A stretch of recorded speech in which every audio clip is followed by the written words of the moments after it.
Got an Ebenezer right in the house. They lights is out. Thank you, Lord. I almost text Dad and say, hey man, y'all lights out. Come on, bring that sermon. I'm tired. Come on, bring that sermon. Amen. Amen. You keep your seats this morning. Have a lot that I want to read today. I want to address the men today in our message, and in a way to build up and not tear down. So we want to encourage brothers today. But as well, this word goes for all of us, and I believe you can receive something from it. If you have your Bibles, your iPhone, your tablet, your Android, turn to the book of Genesis, chapter 12. Now we're going to roll from Genesis 12 up through, we'll do some in chapter 12, some in chapter 13, and then we're also going to get up to chapter 19.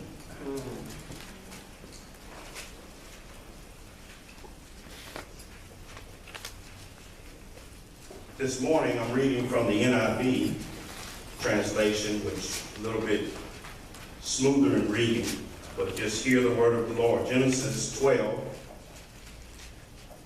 starting at verse 1, or reading verse 1, the Lord had said to Abram, leave your country, your people, and your father's household, and go to the land I will show you. Drop down to verse 4. So Abram left as the Lord had told him, and Lot went with him.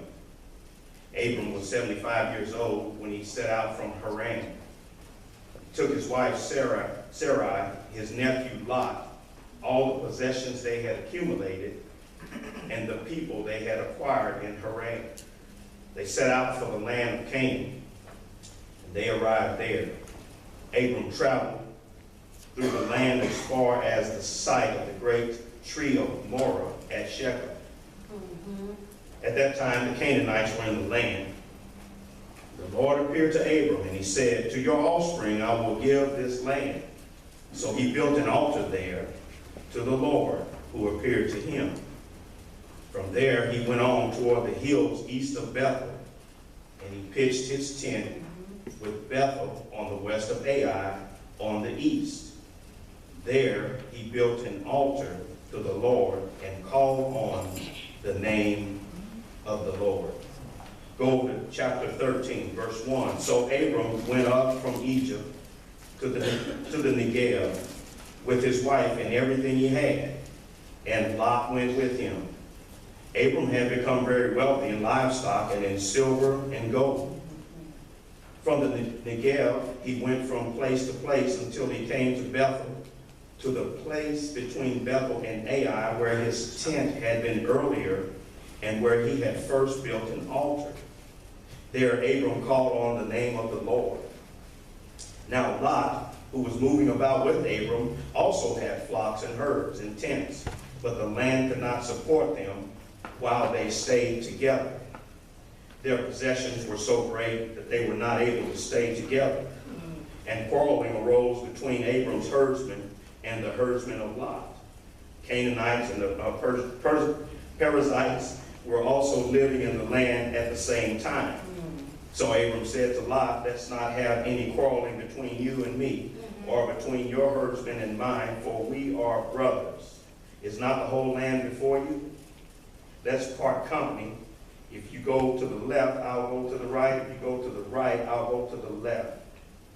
Hear this. Lot looked up and saw that the whole plain of the Jordan was well watered, like the garden of the Lord, like the land of Egypt toward Zoar. This was before the Lord destroyed Sodom and Gomorrah. So Lot chose for himself the whole plain of the Jordan, and he set out toward the east. Two men parted company, and Abram lived in the land of Canaan, while Lot lived among the cities of the plain, and pitched his tent near Sodom. Now the men of Sodom were wicked, and they were sinning greatly against the Lord. I'm going to stop right there. Just for a little while this morning, I want to speak to you from this thought, the making of a godly man. All right. Amen. The making of a godly man.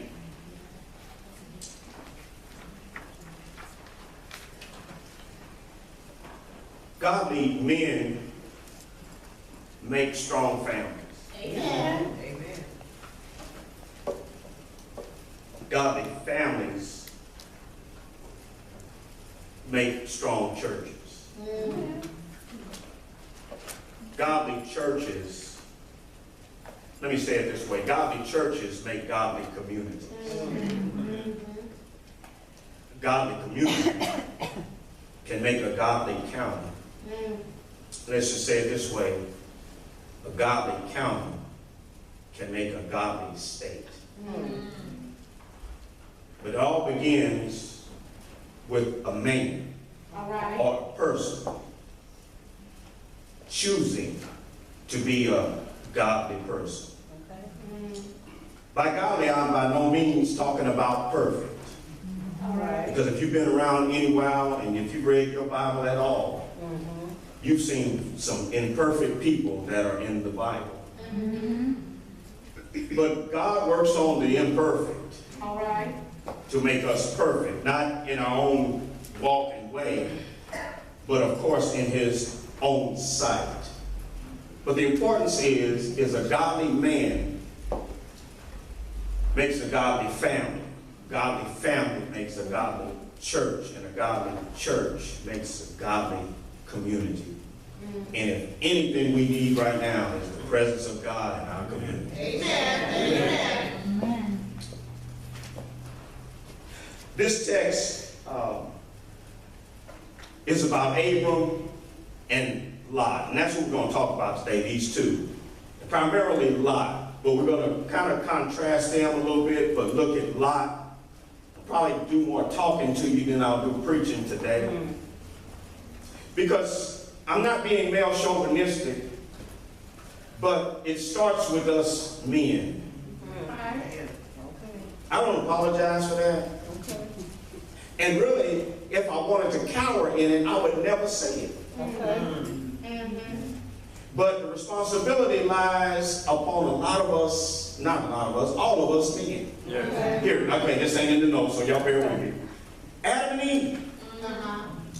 Problem comes, serpent comes up, tempts Eve.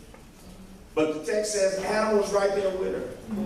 Adam already knew the instruction from God, what tree they were supposed to eat from, the one they were not supposed to eat from. And so what happens? She gets the fruit, gives it to her husband, and they both eat the fruit. I've always said this, you know the story. God doesn't come looking for Eve. God says what? Adam, where are you? Yes. And then the blame game of life begins right there, baby. The woman you gave in, the serpent that you made. You know, everybody's blaming everybody. You made the serpent, he came up and, you know. But the idea is that it's important that we be godly men, because a godly man is going to make a strong family. And godly men in the church are going to make a strong church. And guess what? It don't have to be 1,000 men. Amen. We can have, I think I counted 8 this morning that was eating breakfast, and I know it's more now, but it can be 8 of us. But if we're godly men, God will use us. Here's the thing though, it takes time to become a godly man. Amen. So ladies, be patient. Amen. I heard y'all, don't say that. I heard that. But it takes time for a man to become a godly man. Because it's like this, it's not easy. We fall down, Yeah. we get pushed down, and then right when we think we got it, God shows us something else that we need to deal with. And so it really is a lifelong process to be a good godly man. But we're going to start today by looking at Abraham and Lot. In chapter 11, we see a man by the name of Terah who has 3 sons, Nahor, Abram, and Haran. Haran has a son by the name of Lot. But the text says, while Terah, his father, was living, Haran died. Haran died. Therefore, it left Lot without a father. So what happens is Abraham comes on the scene and takes up the responsibility to raise his nephew. That's why when I was reading the text, it kept saying, and Abraham took Lot with him. The first thing I want to give us in becoming a godly man is you have to make sure that you got you some good godly examples or mentors around you. Amen. Amen. Men, see, I know we don't like to do that because we don't want to be accountable to nobody. And we don't want to, have to give a report how you treating your wife. Yeah. How you raising your children. Yeah. How is your Bible study? How is your devotional time with the Lord? And we wonder why we can't be the godly men that we're called to be. You got to find you a mentor. You got to find you somebody that's a good example for you to follow. And it may not say it in the text, but Lot has Abraham for an example for him to follow. Yeah. You know what I like about it in this is that Abraham had developed a habit of communing with God. In chapter 12, verse 7 and 8, if I can find it, says, the Lord appeared to Abram and he said, to your offspring I will give you land. But it says this, so he built an altar there to the Lord. In verse 8, from there he went toward the hills of east of Bethel, pitched his tent with Bethel on the west side of Ai. There he built an altar to the Lord, and it says he called on the name of the Lord. So men, in order for us to take the first step in being godly men, guess what? You need to have an altar in which you can call on the Lord. I know I don't get no shout from the men.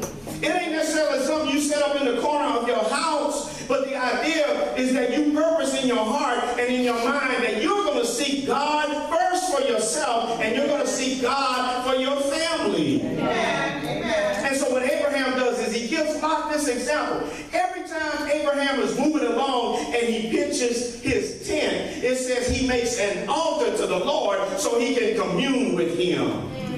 And then we ought to make altars for the Lord where we get on our knees or get before God's presence and we worship God in a consistent way. To develop a habit of worshiping God and praying and calling out to God, not just when I'm hurting, not just when I'm sick, not just when I'm dealing with something, but so I can be the man of God that He has called me to be. I need to make sure I've got an altar, because guess what? You are the high priest of your family.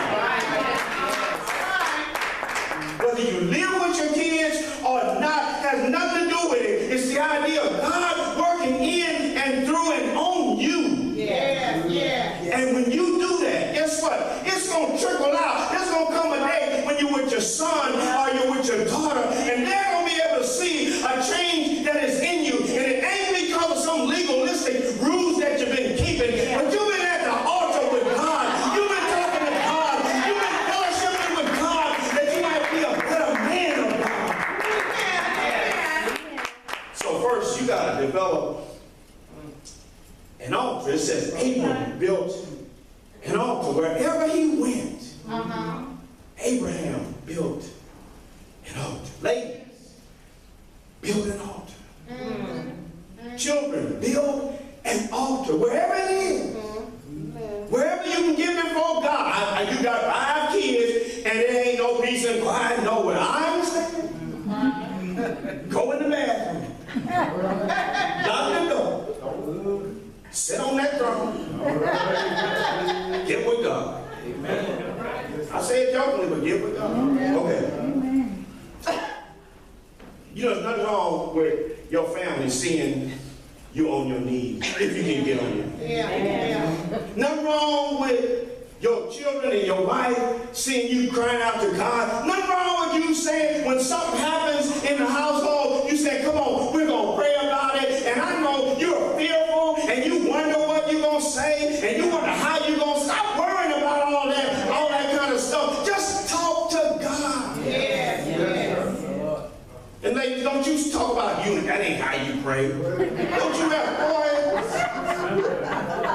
Leave a man alone. You want to be, you pray for a godly man. God is working on the man. God's working on the brother. And just because he can't say the thou and the thee and the thuses that make him sound holy, don't mean he ain't getting to God. Just talk to God, brothers. Let God know, Lord, I don't know what to do about this situation, but we're coming to you as a family. God, show us what to do. Show us how to get through this. Lord, show us what to do.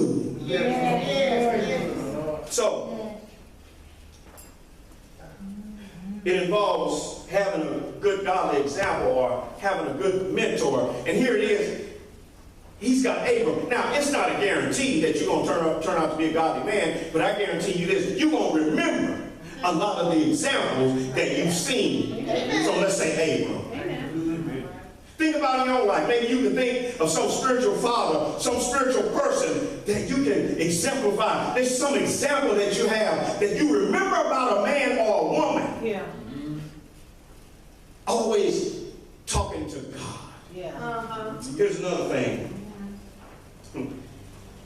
Becoming a godly man, it involves making right and godly choices. Amen. When you go over to 13, first part of that, in verse 3, 3 and 4 rather, he talks about building this altar again. But if you go down to verse 10, here's the situation he's got. See, God has made both of them wealthy. They got money, they got possessions. Matter of fact, to go a little further, Lot becomes somewhat of a businessman. And we'll talk about that in chapter 19, when he's at the gate. But Lot he ain't a broke brother. See, y'all thinking about that song, man. He ain't a broke brother. He got means. Yeah. Him and Abraham, they got some money. So now both of them, their families have grown, and now they gotta move out of this land. And so their people, their herdsmen are arguing with each other. They're fighting amongst each other. And so what they say is, they say, okay, land ain't big enough. We got to go. We got to do something. So Abram takes the high road and he says, hey, pick the way that you want. Where you want to go, whatever land you want, you pick it, you take it. So Lot's got a decision. Verse 10 is where he makes this decision. Yeah. It says, Lot looked up and he saw that the whole plain of the Jordan was well watered, like the garden of the Lord, like the land of Egypt toward Zoar. This was before the Lord destroyed Sodom and Gomorrah. So what he's looking at is Sodom and Gomorrah. He said, oh man, that looks good. Look at verse 11. So Lot chose for himself the whole plain of the Jordan. Lot does not have an altar. Okay. Lot didn't set up an altar. The text doesn't tell us that Lot has set up an altar to pray and ask God which part of the land he should take. Abram was big enough to say, hey, you go to the right, I go to the left. You go to the left, I go to the right. Whatever way you don't go, I'll go to whatever, man. You pick. Lot could have said, hey, you've been good to me. You deserve, you take the first pick. Lot said, okay then, okay. You know how selfish kids can be. Okay. Yes. Okay. And so then he said, Lot looked and he saw. Men, we got to watch how we make our decisions. Because a lot of us have looked and have saw and made a decision and know it's the wrong one. Y'all know what I'm talking about? And so you got to be careful how you make your decisions. I know God has given you common sense. That's one of the first things Christians always say. Well, God gave me common sense. Well, he ought to give you enough common sense to pray and ask God which direction to go. Because everything that always looks right is not always the right way to go. That's true. And so here it is. He makes the decision and he makes the choice based upon what he can see, based upon what he saw and what he looked at. And then in verse 11, based upon what he wanted for himself. Amen. And you know what, man? We got to be careful how we make our decisions and how we make our choices. Because if you're a husband, guess what? You got some other people that are going to be affected by your decision. That's right. That's right. And men, the S word, you got to make sure you and I. Hey, look, y'all first lady, Sister Betty, I'll be chilling. Listen, Friday, I told myself, Friday starts my Father's Day, she should be. Father's Day weekend. I had kids in the house. Where the babies at? They all sleep. Good, okay, they all sleep. Somebody too? Yeah. So I'm thinking, shut down, baby. I'm shut down. I've been working hard, I'm tired, man. I'm shutting down. Father's Day. Father's Day. Father's Day. You find that? You find this? You find? Let me just say this. You find this? You find that? Can you get this? Can you get that? So I realized how selfish I was. Because I'm like, no, it's Father's Day weekend. The weekend, baby, not just Sunday. The weekend. Her time come, it's the whole month. I said, I ain't gonna get no dinner today. That's all. That's all. But the point I'm making is, begrudgingly, I had to put my own selfishness aside to take care of the needs of the house at that moment. And I had to confess, I didn't handle it all that way. Jennifer looked at me and said, Daddy, you just ain't in a good way. I forgot I said, you just ain't in a good place, are you? I didn't say nothing. I was too tired to go to bed. They just pulling on me, just want me to do this and want me to do that. But that's what daddyhood is all about. That's what servanthood is all about. So I learned the lesson that I ain't all the way there, because I was still struggling and fuming and kicking and screaming. It's like, gosh, how much more can I do?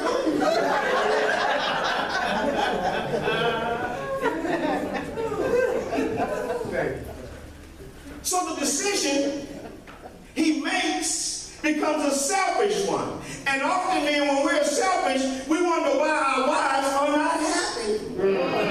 I ain't saying buy them whatever they ask for, no. But it's the idea. My son-in-law waved his hand in the air. He must don't care. But anyway, y'all pray for him. Let me stop. Let me get back around.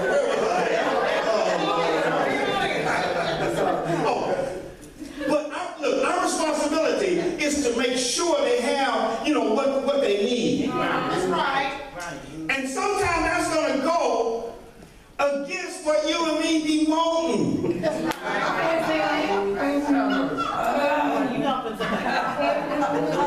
I know that if I make sure I take care of her, eventually there's coming a reward day somewhere.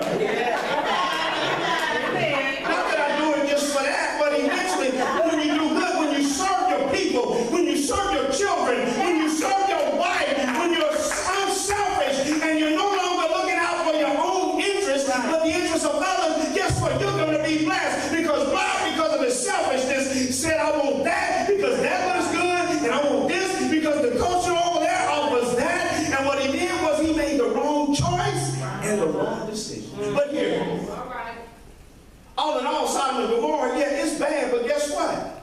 You can still exist in a Sodom and Gomorrah. What if Abram had taken it? But yet the point of it is, be a godly person, even while you're in Sodom and Gomorrah. You made some wrong choices. You made some wrong decisions. You recognize that you're more selfish than you think you are. Then get on your knees, here's the word, man, and repent of it, and get back up, ask God for forgiveness to work in you and on you and through you so you can get rid of it, even though you're still in Sodom and Gomorrah. Let me keep moving, man. So, you got to make sure that you don't allow the culture to influence you and make your decisions. Amen. I tell this to my wife, I said, the next car I buy is, if I buy one, getting up there now, they're going to be few. If I buy another, it's just going to be a car. Come on. So that's why I always had to want the one that got all the stuff. Well, Y'all, they not gonna testify with me. And how I'm gonna make this payment. Why do I have to buy that doggone thing?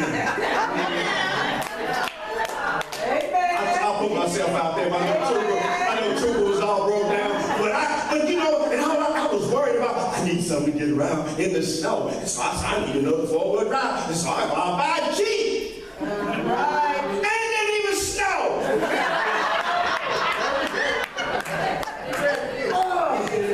God was looking out, baby. Just, hey, baby, just hang on, son. Just hang on one more second, baby. No, you got to get rid of it. Decisions, man. Decisions.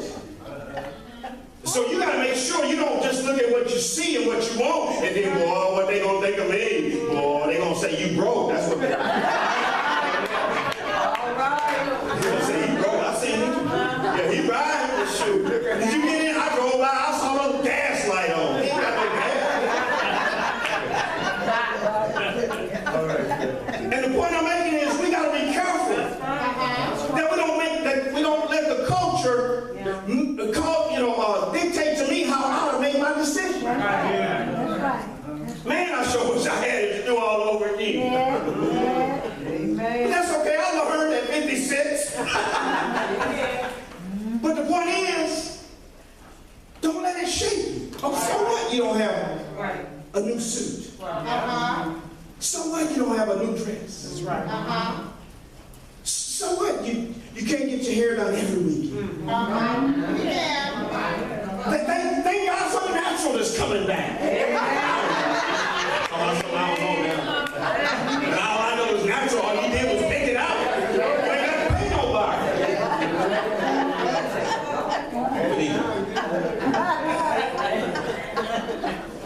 Don't allow the culture to influence your decision.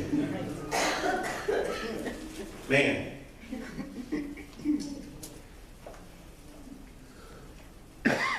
Again, in chapter 13, verse 18, so Abram moved his tents, just want to show you, and he went to live near the great trees of Mamre at Hebron, where he built an altar to the Lord. He's always building an altar every time he moves. But here, prior to that, in verse 12, go back to verse 12, it says, Abram lived in the land of Canaan, while Lot lived among the cities of the plain. Look at this, and he pitched his tents near Sodom. What did Abram do every time he pitched a tent? He built an altar. Here was the opportunity for him to build an altar, for Lot to build an altar in Sodom. But you know what?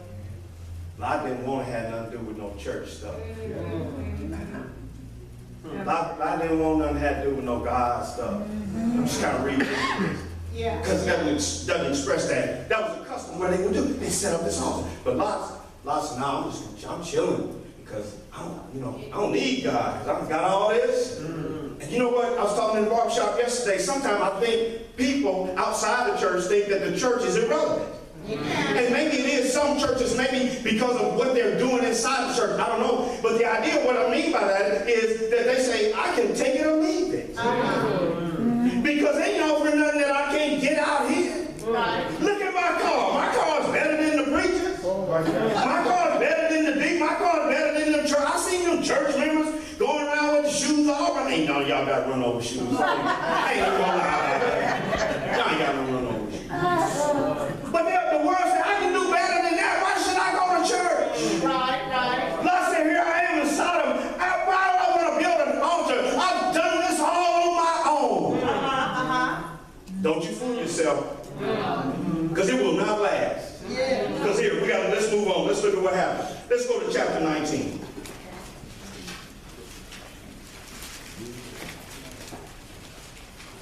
Now, got to fill you in. Chapter 18 is where Abram, or now he's Abraham, he gives this prayer where he says, Lord, because God comes and tells Abram, he said, hey, I know that's your boy Lot.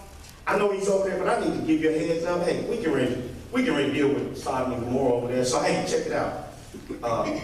Abram says, all right, cool. He says, hey, if you find 50 righteous, will you save the city? So he begins to just bargain, go back and forth until they get down. He said, if you find 10, will you save the city for the sake of the 10 righteous that you find? God says, you know what? That's it. As far as I'm going, if I find 10 righteous, I'll save Sodom and Gomorrah. So now that's in that's in chapter 18. But now as we get to verse 19, verse 19 says, the two angels arrived at Sodom in the evening, and Lot was sitting at the gateway of the city. Lot done moved up now because he's now sitting at the gateway. You know what that means? Lot's a businessman. Lot is really a brother with some means, with some money. Because he's at the gate, he's at the city gate. It doesn't mean he's standing there as guard, but that's where they did business at the city gate. Some commentaries say they thought he might have been a judge, but nevertheless, he had prestige and he had power. Lot wasn't just no little old guy just walking around, but he was this bad businessman doing great business deals. He had money and he had means, and you know what? You got to make sure, nothing wrong with success. All right. But don't let it get in the way of your spirituality, because what he does is he flips it over. He puts more emphasis on his financial success than he does on his spiritual success. And men and women, when we put more emphasis on our financial success than our spiritual success, then we're headed for what? Destruction. Amen. I ain't telling you not to make money. I ain't telling you not to play the stock market. I ain't telling you not to do any of that. I'm just telling you, make sure that you are spiritually successful before you are financially successful.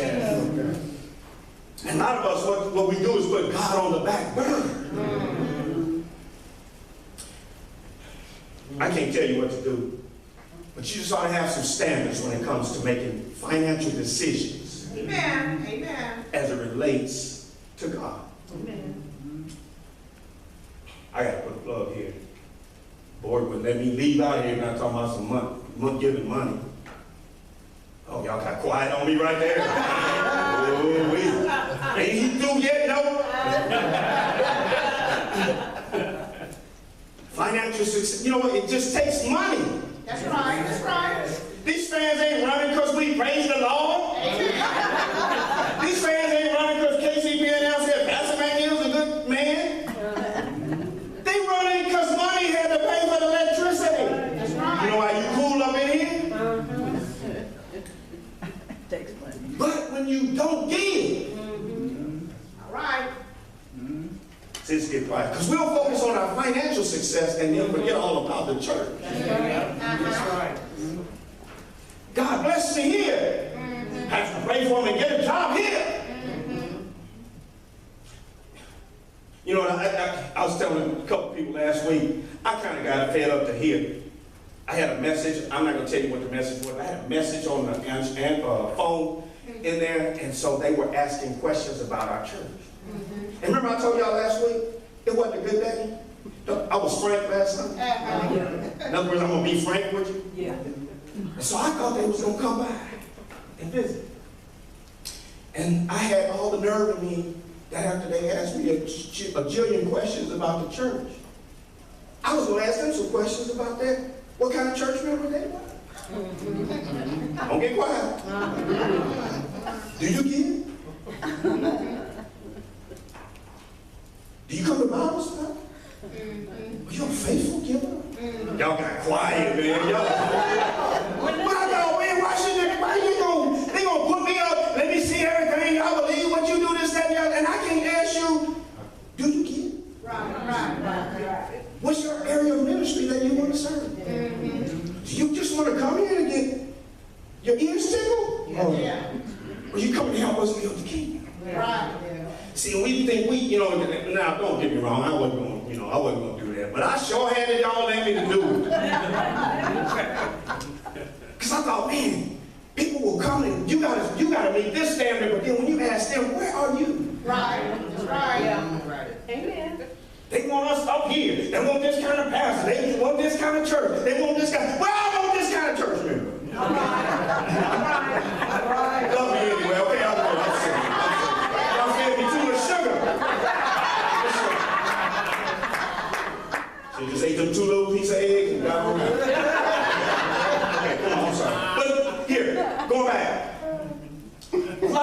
successful man. Okay. And again, sometimes our culture maybe feels that the church is irrelevant because I can get this on my own, as if God's some kind of genie to help you get over. But no, it's a spiritual issue and not just a financial. And let me guarantee you something. If you get the spiritual right, All right. even when your money don't show up right, you'll still have the peace of God that passes all understanding. But when your money don't show up right and your spirit ain't right, you're going to be worried and you're going to be stressed on how to get that other dollar. But here it is. Don't forsake your spiritual success for the sake of financial success. That's all I'm trying to say. Amen. Okay, let me keep it moving. He allows again the culture to influence his choices. Now, I don't have time to read all this. Man, this is what happens in chapter 19. These two angels show up. And really, these are the ones going to show up and take care of Sodom and Gomorrah. So, now, you read this later on today, but here's the story. What happens is, they show up. Now, and Lot must be a pretty good dude because he offers to bring them in, feed them, and stuff like that, let them stay in his house. But then, these old cats, some of Lot's friends show up. And they say, hey, you got some men in your house. And read the text. It says, bring them out here because we want to have sex with them. That's what the text says. Okay, I don't have time. Here it is. I just thank you, Holy Spirit.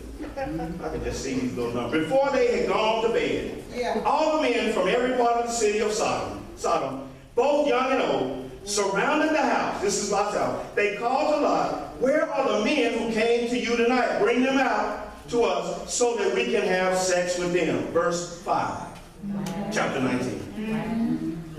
And so Lot comes out. He said, he's like, Lot goes out there. And these dudes want these cats so bad that they are pushing against the door to get in. But then Lot is so pressed by the culture that he says, no, leave them alone, but I got 2 daughters and you can have your way with them. What kind of dad is that? And then the 2 angels in the house reach out and they grab Lot, pull him back in, strike all these brothers with blindness, and then they go on their way. So there's Lot. That's the kind of man he is. But check this out. Oh, I gotta hurry. Because we're going to end this in 2 Peter chapter 2, verses 7 and 8, which tells us that Lot was a righteous man. Okay, let me show you how we get there. The last thing I want to give you, if you're going to become a godly man, I don't know if you remember any of this, but it involves having a godly example. It involves making right decisions, but then it also involves being a recipient of God's mercy. In verse 19, this is what's happening. They come, they say, hey, Lot, you got to get out of here. Now, remember the prayer. Abraham prays that there's 10 righteous. Will you save the city? God says yes. Look at what happened. Verse 14, so Lot went out and he spoke to his son-in-laws who were pledged to marry his daughter. He was just about to give them daughters away to these clowns. Okay, that's another son. He said, hurry and get out of this place because the Lord is about to destroy the city. That's what the angel was saying. But his son-in-laws thought he was joking. I mean, he's telling this to his son-in-law. He says, the son-in-laws thought he was joking. The point I'm moving to is this. Count the people. You've got Lot, you've got his wife, you've got his daughters, he's got 2 daughters, that's 4. You got 2 son-in-laws, how many is that? 6. Now, I heard Tony Evans say this, if each one of them would have won one person to God, let's say in our vernacular, to Christ, Sodom would still be on the map today because there would have been 12 righteous people. But because Lot did not stand up for his faith or have any standards, Sodom is no longer on the map. And the idea is that they were supposed to stand and be the righteous ones. But then I wondered how on earth in 2 Peter chapter 2 verses 7 and 8 does Lot become a righteous man? Verse 16 says, get out of here. You need to go. And then Sister Lot, she started going. Y'all know the story. She turned around, looked back, turned into a bill of salt. Verse 16. 16. When he hesitated, look at this. The men, those two angels, grasped his hands. In other words, Lot's hands, and his wife and his two daughters, and they led them safely out of the city. Listen to this. For the Lord was merciful to them. Yeah. Somewhere it says the Lord was merciful. This word Lord in verse 16 is the word Yahweh, which tells me the only thing I can give you is this: was somewhere in this story, Lot determines and decides that he is going to trust and serve Yahweh. You might not think that is much, but Yahweh means the personal God that revealed himself to the nation of Israel in a personal way. And maybe it finally got through Lot's head that I better give my life to God, because right now all hell is about to break loose. I mean, sometimes it takes that kind of hell to get us to start serving God. But let me tell you this: no matter how many times you have turned your back on God, God will be merciful to you, even when you're not merciful to yourself. So I don't have time for reading for yourself. 2 Peter 2, 7 and 8 says that Lot was a righteous man. He said judgment was coming, but because Lot was a righteous man, and he wasn't righteous in his own faith, but as we move forward to the New Testament, we become righteousness. Righteous not by what we do, but we learn through Romans being we can become righteous by accepting Christ. So I'm going to tell y'all, men, we need more godly men. No. We need us. Me. The ones that are here to be more godly. Women, this ain't no diss on you or nothing like that, but we need men. Yes. I'm going to say this. I've been praying whether to say it or not. But have we had men here at 11:30, 12 o'clock yesterday? Regina wouldn't have had that cut on her leg. Because there was only one man to come in to help get them tables out the shed. I don't know if y'all know the story. But Sister Regina was trying to get the table out, the picnic tables. We wouldn't. I wasn't even around. Because I thought the men were going to get here. So Regina steps through, goes to the floor, cuts her leg.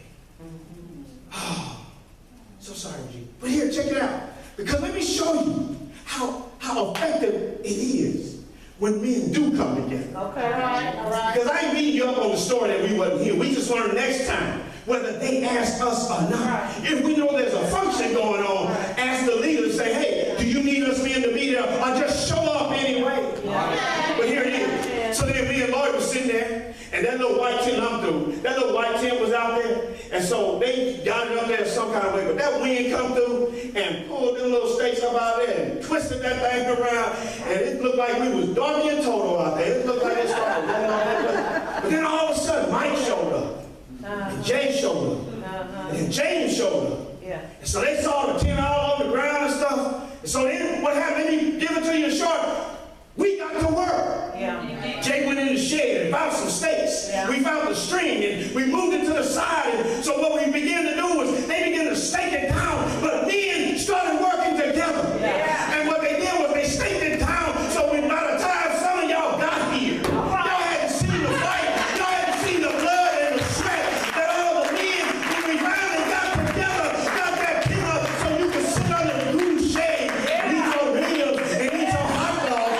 But before you got there, somebody stretched their legs. Before you got there, somebody had to grab and hold on to the tent. We were about to fall together with that bad boy. But when men came together, it brought it all together to where everybody could enjoy it. Church, we need men. We got something to do. And I don't apologize for that. Women are always here. Y'all always got the back. Y'all always right here doing the work. And I'm not saying we got bad men, but I just want us to be better. And I have to be more alert. I should have got my behind up here too. But the point is, when we come together, and Lord help me with that, when we come together. Yeah. He said, man, he said, it was like we saved the day. Yeah. And then the wind started blowing. That tent kind of swayed, but it wasn't swaying nothing like it was doing that morning. Man, it swayed so much, it was like